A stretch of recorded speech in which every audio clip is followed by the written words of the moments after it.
अस्सलाम वालेकुम। क्या हाल है स्टूडेंट्स? उम्मीद करता हूँ खैरियत से होंगे। तो आज हम पी ब्लॉक एलिमेंट के एक और टॉपिक के साथ आए हैं, that is sulphuric acid. Sulphuric acid में हम प्रिपेयर करते हैं, सल्फ्यूरिक एसिड की प्रिपरेशन हम कैसे करते हैं, वो करते हैं हम कांटेक्ट प्रोसेस के थ्रू। ठीक है, अब इस कांटेक्ट प्रोसेस में हमारे पास डिफरेंट स्टेप्स हैं। पहले मैं आपको वो स्टेप्स बता देता हूँ, फिर हम चल के इसको समझते हैं। पहले स्टेप में हम बनाते हैं SO2 सल्फर डाइऑक्साइड। फिर दूसरे स्टेप में क्या करते हैं, हम इस सल्फर डाइऑक्साइड की प्यूरिफिकेशन करते हैं। ठीक है, तीसरे स्टेप में क्या करते हैं, हम इस सल्फर डाइऑक्साइड की ऑक्सीडेशन करके क्या बनाते हैं, सल्फर ट्राइऑक्साइड। फोर्थ स्टेप में क्या करते हैं, हम सल्फर ट्राइऑक्साइड से बनाते हैं ओलियम। और फिफ्थ स्टेट में हम ओलियम से क्या बना देते हैं, सल्फ्यूरिक एसिड। ठीक है, दोबारा समझें, पहले SO2 बनेगा, फिर SO2 प्यूरिफाई होगा, फिर SO3 बनेगा, फिर ओलियम बनेगा, फिर सल्फ्यूरिक एसिड बनेगा।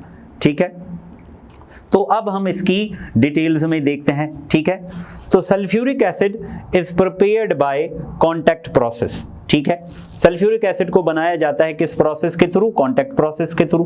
अब कांटेक्ट प्रोसेस में स्टेप्स हैं। सबसे पहले हमारे पास है फॉर्मेशन ऑफ SO2 का बनना। SO2 कैसे बनाया जाएगा, SO2 बनाया जाएगा जब हम इसको आयरन को बर्न करेंगे, कहाँ, आयरन पायराइट में। ठीक है, आयरन पायराइट को बर्न करेंगे पायराइट बर्नर में। पायराइट हम सल्फर के कंपाउंड से रिलेटेड जो कंपाउंड्स होते हैं उसे हम कहते हैं पायराइट FeS2। अब देखो, आयरन पायराइट को बर्न करेंगे तो हमारे पास क्या बनेगा, सल्फर डाइऑक्साइड बनेगा। और क्या बनेगा, और ये आपके लिए असाइनमेंट है, टास्क है कि देखें क्या बनेगा। अब ये जो सल्फर डाइऑक्साइड बना है, इसमें इम्प्योरिटीज हो सकती हैं। कौन सी इम्प्योरिटीज हो सकती हैं, ऑर्गेनिक ऑक्साइड, आर्सेनिक ऑक्साइड हो सकता है, AS2O3। ठीक है, फाइनली डिवाइडेड सल्फर हो सकता है, और इसमें एसिड फॉग हो सकता है। तो ये जो इम्प्योरिटीज अगर अवेलेबल होंगी तो हमारा जो कैटलिस्ट है V2O5 वेनेडियम पेंटाऑक्साइड, उसमें क्या हो जाएगा, वो खराब हो जाएगा, उसका फंक्शन सही नहीं होगा, जिसे हम कहेंगे कि क्या होगा, ये एसिड फॉग होगा। राइट, एसिड फॉग जनरेट हो जाएगा और वो कैटलिस्ट को पॉइजन कर देगा। अगर कैटलिस्ट पॉइजन हो जाएगा तो हमें रिक्वायर्ड प्रोडक्ट नहीं मिलेगी। ठीक है, समझ गए बात को। तो अब हम आते हैं स्टेप 2 के ऊपर, प्यूरिफिकेशन ऑफ SO2। अब यहां आपको डायग्राम दिखाई दे रहा होगा। ठीक है, कोशिश कर रहा हूं कि मैं कुछ आपके लिए अच्छा कर सकूं। अब प्यूरिफिकेशन ऑफ SO2 में सबसे जो पहला चैम्बर है वो होता है डस्ट केचर।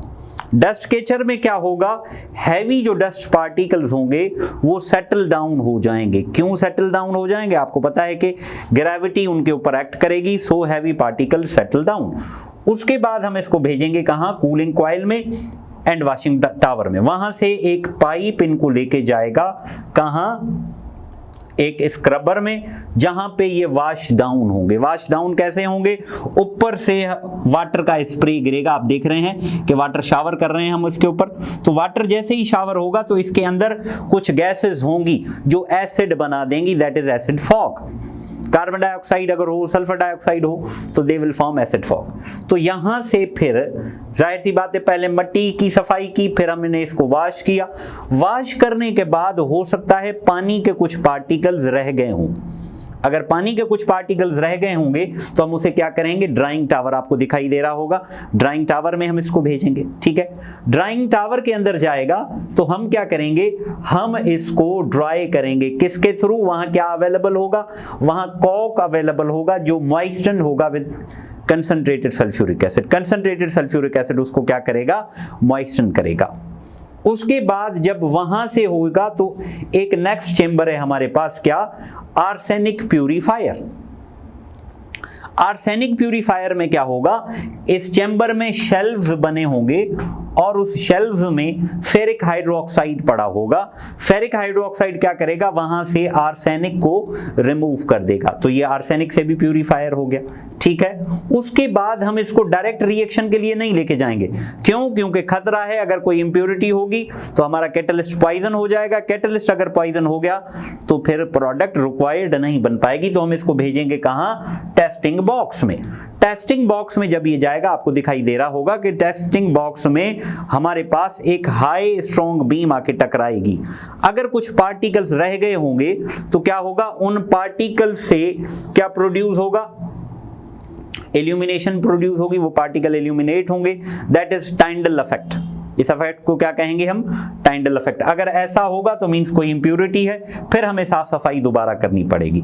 अगर टाइंडल इफेक्ट प्रोड्यूस नहीं होता तो इसका मतलब अब हमारी जो SO2 गैस है वो प्योर है। अब उसको नेक्स्ट हम चेंबर में भेजेंगे, दैट इज ऑक्सीडेशन चेंबर।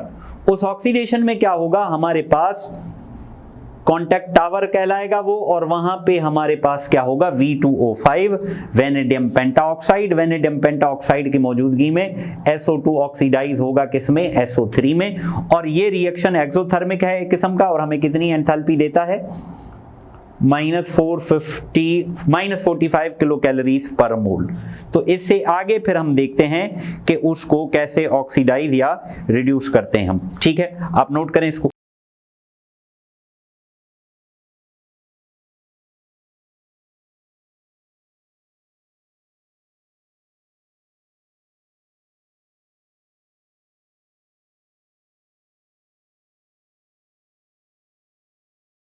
तो हम मैन्युफैक्चर ऑफ सल्फ्यूरिक एसिड पढ़ रहे थे, ठीक है। तो हमने SO3 तक किया था, ये डायग्राम आप देख रहे हैं इधर, ठीक है।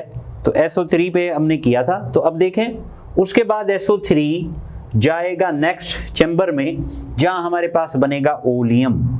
याद रखो, ये ओलियम वाला सवाल आया हुआ है कि ओलियम का फार्मूला क्या है, वो अभी आपको पता चल जाएगा। तो SO3 is absorbed in concentrated H2SO4 to form pyrosulfuric acid, जिसे हम कहते हैं ओलियम। ये ऐसा क्यों करते हैं, क्योंकि अगर हम डायरेक्ट सल्फ्यूरिक एसिड बनाएंगे तो हमारे पास क्या बन जाएगा, डेंस फॉग बन जाएगा। इस डेंस फॉग को अवॉइड करने के लिए पहले ओलियम बनाते हैं, फिर ओलियम को डाइल्यूट करके हम सल्फ्यूरिक एसिड बनाते हैं। तो यहाँ क्या बनेगा, H2S2O7, ठीक है, दैट इज ओलियम। समझ में आ रही है बात। ओलियम के बाद आप देख रहे होंगे फाइनल डायग्राम, फाइनल चेंबर, वहां पे इस ओलियम को किसके साथ मिलाएंगे, हम इस ओलियम को मिलाएंगे वाटर के साथ। तो वाटर के साथ मिलाएंगे तो हमें H2SO4 मिल जाएगा ऑफ डिजायर्ड कंसंट्रेशन। क्लियर हो गई बात, या इसमें कोई कंफ्यूजन है? तो सल्फ्यूरिक एसिड बन गया, ठीक है। कितने स्टेप्स के थ्रू, 5 स्टेप्स के थ्रू। पहले SO2 बना, फिर SO2 की प्यूरिफिकेशन की, फिर SO2 की प्यूरिफिकेशन के बाद हम SO3 बनाई, SO3 से हमने फिर ओलियम बनाया, ओलियम से फिर सल्फ्यूरिक एसिड बनाया, ठीक है। अब इधर आ जाए फिजिकल प्रॉपर्टीज के ऊपर। फिजिकल प्रॉपर्टीज क्या है, it is colourless, odourless, viscous, oily liquid, और इसे ऑयल ऑफ विट्रियोल भी कहते हैं। और मैंने आपको बताया हुआ है चैप्टर 5 में कि सल्फेट के साथ विट्रियोल की टर्म लगती है, जैसे कॉपर सल्फेट को ब्लू स्टोन या ब्लू विट्रियोल भी कहते हैं, इफ यू रिमेंबर, ठीक है। मेल्टिंग पॉइंट इसका कितना है, 10.5 डिग्री सेंटीग्रेड। बॉइलिंग पॉइंट कितना है, 290 डिग्री सेंटीग्रेड। हाइग्रोस्कोपिक है, मींस वाटर एब्जॉर्ब करता है, वाटर में ये मॉइस्चर को गिव अप कर देता है, ठीक है। Corrosive in nature. Sulphuric acid की मुख्तलिफ फॉर्म्स हैं, जैसे डाइल्यूट सल्फ्यूरिक एसिड वो कितने परसेंट प्योर होता है, 65%, और उसकी डेंसिटी कितनी होती है, 1.55 ग्राम पर cm3। कंसंट्रेटेड H2SO4 जो लेबोरेटरी ग्रेड होता है उसमें कितना होता है, 98% सल्फ्यूरिक एसिड, और उसकी डेंसिटी कितनी होती है, 1.839 ग्राम पर cm3। 100% सल्फ्यूरिक एसिड की कितनी होती है, दिस इज द डेंसिटी। एक होता है fuming sulphuric acid. Fuming sulphuric acid में क्या होता है, SO3 गैस डिसॉल्व होती है, तो that is fuming sulphuric acid, ठीक है। उसके बाद हम इसकी स्ट्रक्चर पे आते हैं। तो सल्फ्यूरिक एसिड की जो स्ट्रक्चर है वो कोवलेंट है, और उस कोवलेंट में हमारे पास क्या होता है, टेट्राहेड्रल यूनिट बनता है, 2 डबल बॉन्ड हैं, 2 इधर डबल बॉन्ड है, OH OH। सल्फ्यूरिक एसिड का मेल्टिंग और बॉइलिंग पॉइंट हाई होता है, क्यों, due to presence of hydrogen bonding. यहाँ मैंने एक सल्फेट यूनिट बनाया है, यहाँ दूसरा sulphate unit, they will interact and they will form hydrogen bond, और इसी हाइड्रोजन बॉन्ड की वजह से इसकी विस्कोसिटी भी ज्यादा है और इसका बॉइलिंग पॉइंट भी ज्यादा है, ठीक है, आप इसको नोट करें। तो हम इसकी केमिकल प्रॉपर्टीज पढ़ते हैं।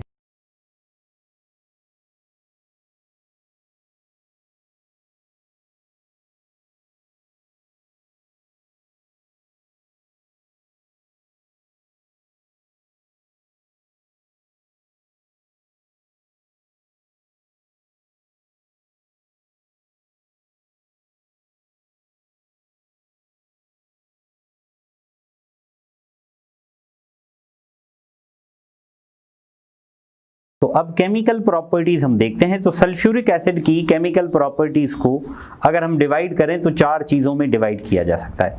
Acidic property, oxidising property, dehydrating property, sulphonating property. सबसे पहले हम एसिडिक प्रॉपर्टीज देखते हैं। सल्फ्यूरिक एसिड एक स्ट्रॉन्ग एसिड है और स्ट्रॉन्ग एसिड होने के साथ साथ इसमें 2 प्रोटॉन्स हैं, तो हम इसे क्या कहेंगे, diprotic acid.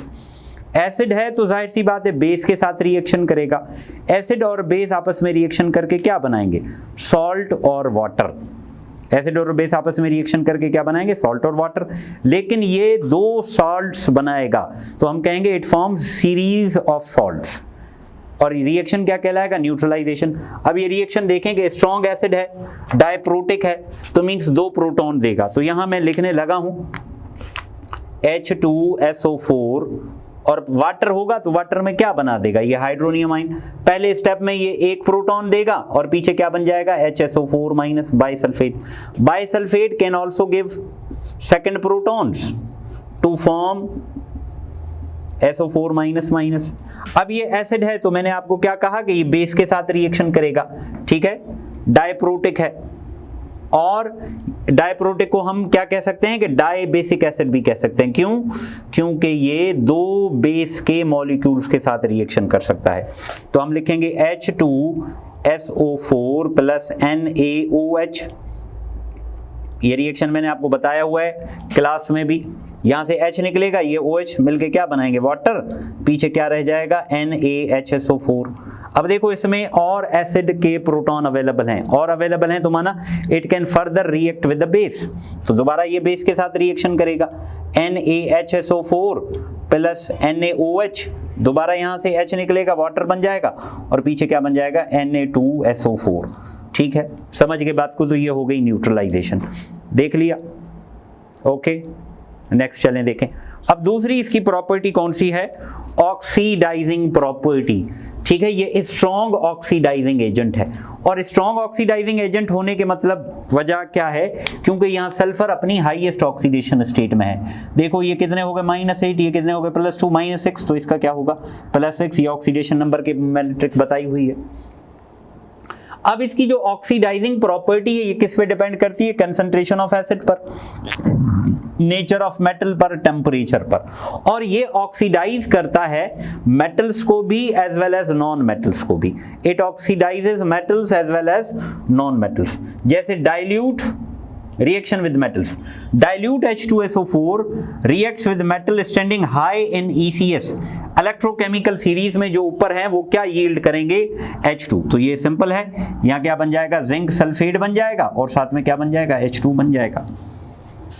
Metals low in ECS जैसे copper, lead, mercury are not oxidised by dilute sulphuric acid. इन पे डाइल्यूट सल्फ्यूरिक एसिड का रिएक्ट नहीं होगा। लेकिन अगर हमारे पास कंसंट्रेटेड और हॉट H2SO4 हो तो ये ऑक्सीडाइज हो जाएंगे, और ऑक्सीडाइज होके क्या बनाएंगे, SO2।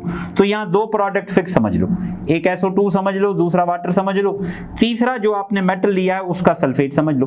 तो ये क्या बन जाएगा, CuSO4 कॉपर सल्फेट।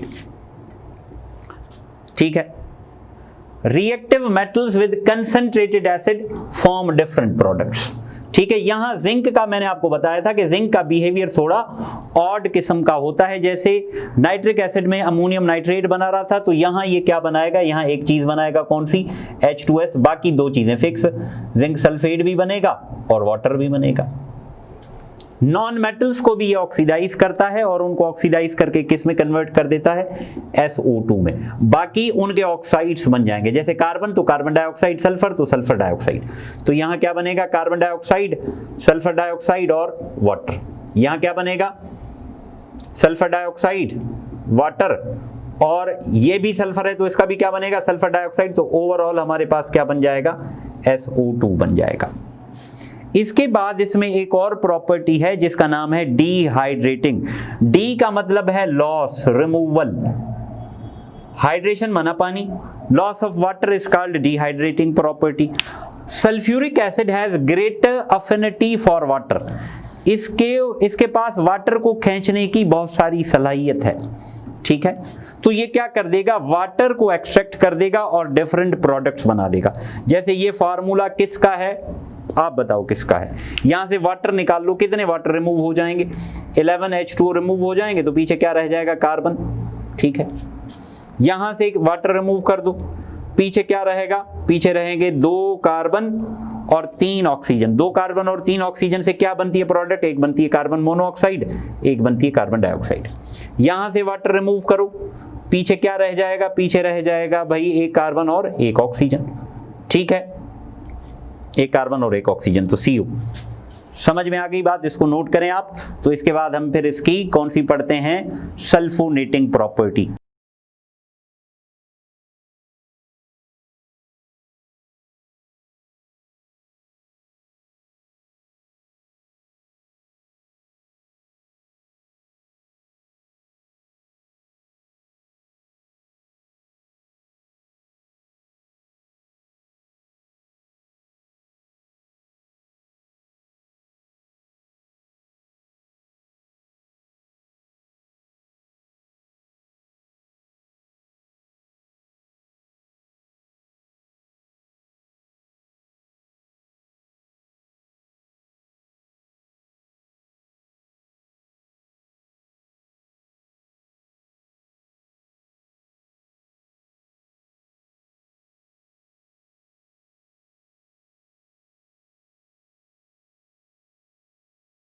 तो अब हम इसकी देखते हैं सल्फोनेटिंग प्रॉपर्टी। सल्फोनेटिंग प्रॉपर्टी में क्या है कि भाई replacement of hydrogen of organic compound bye sulphonic group. Sulphonic group क्या है, SO3H, तो इज कॉल्ड सल्फोनेशन।